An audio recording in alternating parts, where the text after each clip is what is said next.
آپ دیکھ رہے ہیں دنیا بھر کی خبریں اور یہ رہی آج کی سرخیاں۔ اسرائیل کا غزہ پر مسلسل 8ویں دن بھی حملہ، 270 سے زیادہ بچے شہید۔ ایران نے غزہ میں بچوں کے قتل عام کو US اسرائیل کی ملی بھگت دیا قرار۔ اسرائیل غزہ کا مزید حصہ قبضہ کرنے کو تیار، ڈیفنس منسٹر کی دھمکی۔ یمن پر امریکہ کے حملے جاری، 2 لوگوں کی موت۔ سیریا پر اسرائیل نے برسائے بم، جان مال کا بھاری نقصان۔ اور سعودی عرب میں جنگ بندی کی بات کر رہا یوکرین، ادھر روس پر حملہ کر کے مچا دی تباہی۔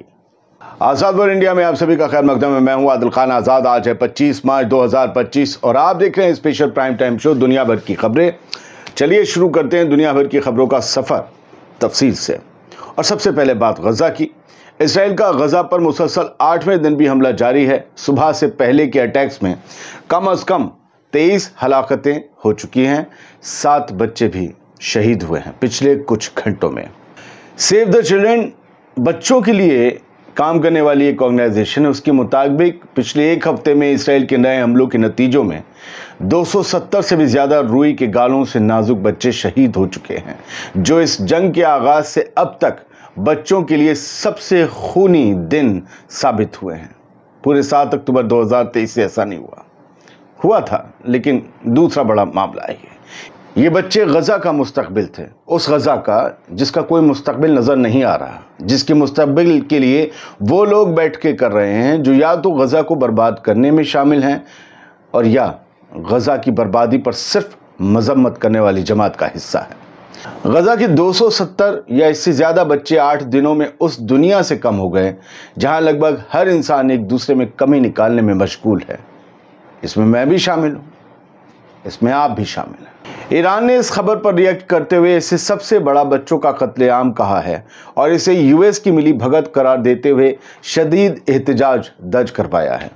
ایران نے اسرائیل کی طرف سے غزہ اسٹرپ میں فلسطینی بچوں کے قتل عام کی شدید مذمت کی ہے اور اسے ایک منصوبہ بند پالیسی قرار دیا ہے جو ایتھنک کلینزنگ کا حصہ ہے، نسل کشی کا حصہ ہے، جاتیہ صفائی کا حصہ ہے، جس کا مقصد فلسطینی شناخت کو مٹا دینا ہے، فلسطینی آئیڈینٹی کو تباہ کر دینا ہے۔ منگل کو ایک پوسٹ میں فارن منسٹری آف ایران کے اسپوکس پرسن اسماعیل باغی نے ایک ہی دن میں مزید فلسطینی بچوں کا قتل کو 1948 کے نکبہ کے بعد کا سب سے بڑا قتل عام قرار دیا، جب ویسٹرن بیکڈ اسرائیلی فورسز نے فلسطینیوں کو ان کی سرزمین سے نکال دیا تھا، ان فلسطینیوں کو جن کی زمین پر انزائنیوں کو لا کر بسایا گیا تھا۔ وہ اپنے ہی وطن میں اپنی ہی زمین پر مہاجر ہو گئے اور جو مہاجر باہر سے آئے تھے وہ اچانک مالک سے بھی زیادہ کچھ بن بیٹھے۔ ایران کی فارن منسٹری کی طرف سے کہا گیا کہ اب دنیا کے سامنے یہ واضح ہو چکا ہے کہ مقبوضہ نظام کا بچوں کے قتل کا ایک منصوبہ بند طریقہ ہے جو جینوسائیڈ کا ارادہ رکھتا ہے اور فلسطینی لوگوں کا کالونیل اریجر کرنے کی کوشش ہے۔ یہ سب کچھ غزہ میں اسرائیلی ایئر اسٹرائیک میں ایک ہی خاندان کے 5 افراد جان سے گئے۔ اسرائیل نے عید الفطر سے پہلے غزہ میں ایک فلسطینی خاندان پر ایئر اسٹرائیک کی جس میں ماں، باپ، 3 بچے شہید ہو گئے۔ ہیڈ لائن کہتی ہے کہ یہ سب جنگ کے اس دور میں جنگ کے درمیان عید کی تیاریاں کر رہے تھے، پھر ان کے جنازے کی تیاریاں ہوئیں۔ خان یونس میں یہ خاندان ایک ٹینٹ میں رہتا تھا جو ایک ہیومینیٹیرین زون مانا جاتا ہے۔ ہیومینیٹیرین زون میں غیر انسانی حرکت نے انہیں مار ڈالا۔ افطار کرنے کے بعد سب سو گئے تھے، مگر رات کے اندھیرے میں اسرائیلی بم نے ان کی زندگی ان سے چھین لی۔ یہ کہانی سنانی ضروری تھی تاکہ اب غزہ کے عام لوگوں سے کنیکٹ ہو سکیں، ورنہ غزہ میں لوگوں کا مرنا تو محض ایک خبر بن کر رہ گیا ہے، ایک نمبر بن کر رہ گیا ہے۔ اگلی خبر ایک بڑی دھمکی ہے۔ اسرائیل کا غزہ کا مزید حصہ قبضہ کرنے کا ارادہ ہے اگر حماس نے رہائی سے ہوسٹیجز کی رہائی سے انکار کر دیا۔ یہ دھمکی اسرائیل کے ڈیفنس منسٹر نے دی ہے۔ ڈیفنس منسٹر آف اسرائیل اسرائیل کاٹس نے، اس کا نام ہی اسرائیل ہے، اسرائیل کاٹس نے منگل کو کہا کہ اگر حماس نے باقی کے ہوسٹیجز کو آزاد کرنے سے انکار کیا تو اسرائیل غزہ کا مزید حصہ قبضہ لے گا اور لڑائی جاری رکھے گا جب تک حماس کو پوری طرح سے ختم نہیں کر دیتا۔ رائٹرز کے مطابق کاٹس کا یہ بیان اس وقت سامنے آیا جب مذاکرات کرنے والے ملک غزہ کی سیز فائر کو دوبارہ عملی شکل دینے کی کوشش کر رہے ہیں، جو اسرائیل کی طرف سے 18 مارچ کو دوبارہ ایئر اور گراؤنڈ آفینسو شروع کرنے کے بعد ختم ہو گیا تھا۔ دنیا میں جن کے پاس بھی ذرا سی طاقت ہے وہ مظلوموں کی زمین قبضانے کی دھمکی دے رہے ہیں۔ اس کا سب سے بڑا نمونہ تو غزہ میں دکھ رہا ہے، جبکہ وہ آسمانوں کی طرف نہیں دیکھتے جہاں ہر سپر پاور سے بڑی سپریم پاور بیٹھی ہے۔ اس نے اگر ایک بار بھی ہلکے سے کہہ دیا کن فایا کن تو کیا ہوگا؟ کچھ خبریں ڈائریکٹ لیتے ہیں۔ جو ہوسٹیج ڈیل کے دوران آزاد ہوئے تھے فلسطینی، ان کے ساتھ کیا ہو رہا ہے؟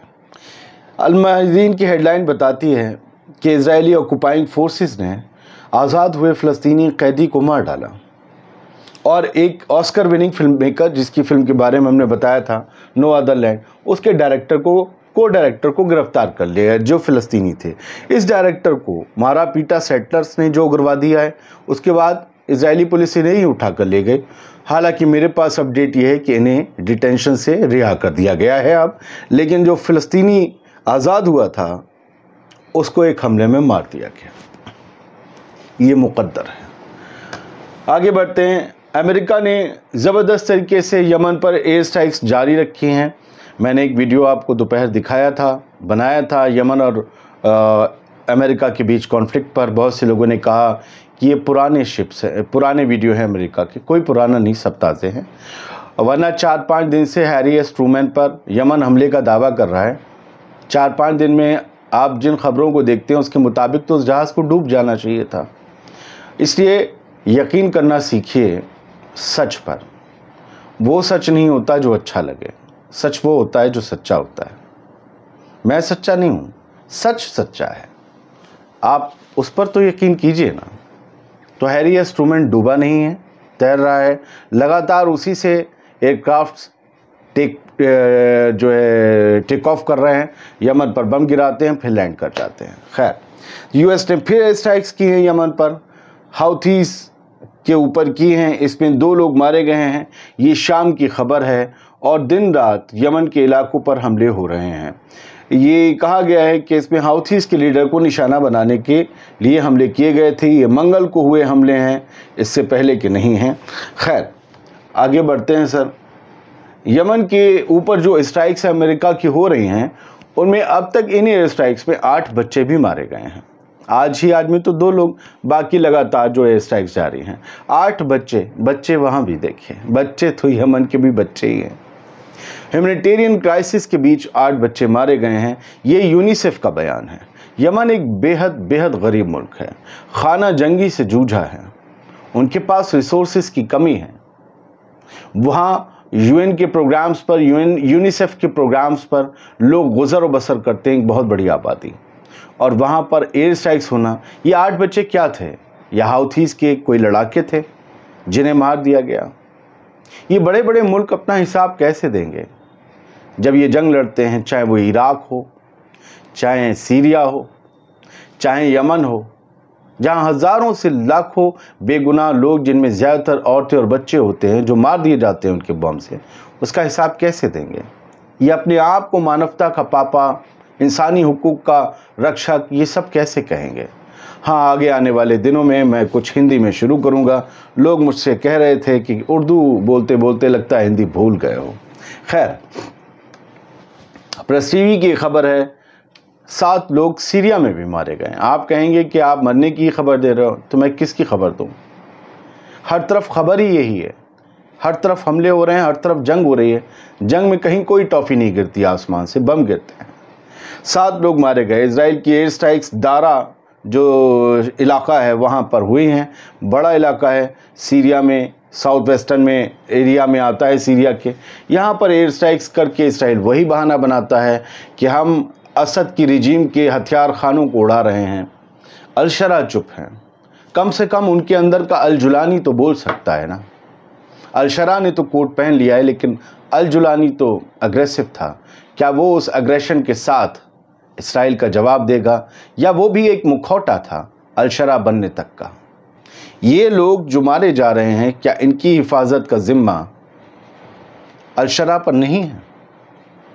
وہ لوگ جو الشرح کی تعریف کرتے ہیں، کیا وہ اس سے سوال پوچھ سکتے ہیں کہ یہ سب ہو رہا ہے تمہاری طرف سے؟ آج تک ایک سخت بیان بھی دسمبر سے اب تک نہیں آیا، جب سے تم کرسی پر بیٹھے، اور تمہارے بیٹھنے کے بعد سے اسرائیل نے حملے شروع کیے۔ تمہارے بارے میں لوگ کہتے ہیں تم اسرائیلی ایجنٹ ہو، میرے پاس ثبوت نہیں ہے، لیکن تم سیریا کے صدر ہو، اس کے ثبوت ہیں۔ کیا تم ان ثبوتوں کے بنا پر کوئی ایکشن لے سکتے ہو اپنے ملک کی حفاظت کے لیے؟ بڑھتے ہیں آگے۔ U S Ukraine conclude second round of talks in Saudi Arabia. U S اور یوکرین کے درمیان لگاتار دوسرے دن سعودی عرب میں بات چیت ہوئی ہے، یہ روس کے ساتھ سیز فائر کو لے کر، اور اسے بڑی پروگریسو بات چیت بتایا جا رہا ہے۔ حالانکہ یہ سب کچھ بیہائنڈ دا کلوز ڈورز ان ریاض میں بند دروازوں کے پیچھے ہوا ہے، لیکن ہنٹ بس یہ دیا گیا ہے کہ بڑی پروگریسو ٹاکس ہوئی ہیں یو ایس اور یوکرین کے درمیان۔ اور یہ بھی میں نے پڑھا تاس کی رپورٹ میں دکھا نہیں رہا ہوں کہ کریملن جو ہے وہ امریکہ اور یوکرین کے بیچ جو بات چیت ہوئی ہے، اس کے جو پوائنٹس کریملن کو دیے گئے ہیں روس کو، وہ اسے انالائز کر رہا ہے۔ اچھا، یہ بات چیت یوکرین لگ کر رہا ہے، لیکن اس میں زبر اپنے آپ کو ثابت کرنے کے لیے کر کیا رہا ہے؟ وہ انادولو کی ہیڈ لائن بتاتی ہے کہ یوکرینین آرٹلری نے لوہانسک ریجن میں زبردست طریقے سے گولے داغے، جس سے 6 لوگوں کی موت ہو گئی، اور رشین جرنلسٹ بھی ایک اس میں مارا گیا ہے۔ یعنی جو توپیں ہوتی ہیں یوکرین کی آرٹلری، اس سے فائر کیے گئے، تو ایک جرنلسٹ بھی اس میں مارا گیا ہے، اور باقی 6 لوگ، اور بڑی تباہی مچائی ہے یوکرین نے۔ حالانکہ یہی ہوتا ہے کہ مطلب کہتے ہیں کہ مار پیٹ کر آنا، تب صلح کروائیں گے، تاکہ تمہارا بھی بھرم رہے کہ تم نے جھک کے دباؤ میں جو ہے وہ کمپرومائز نہیں کیا۔ یہی طریقہ ہوتا ہے۔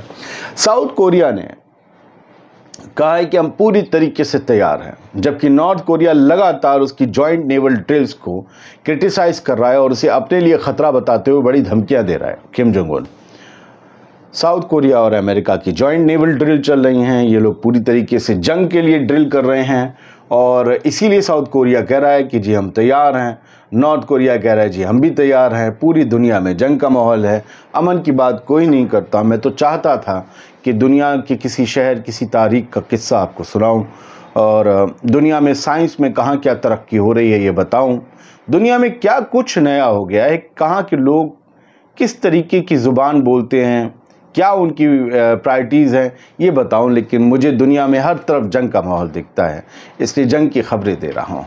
بہت بہت شکریہ، سلامت رہیے، خوش رہیے۔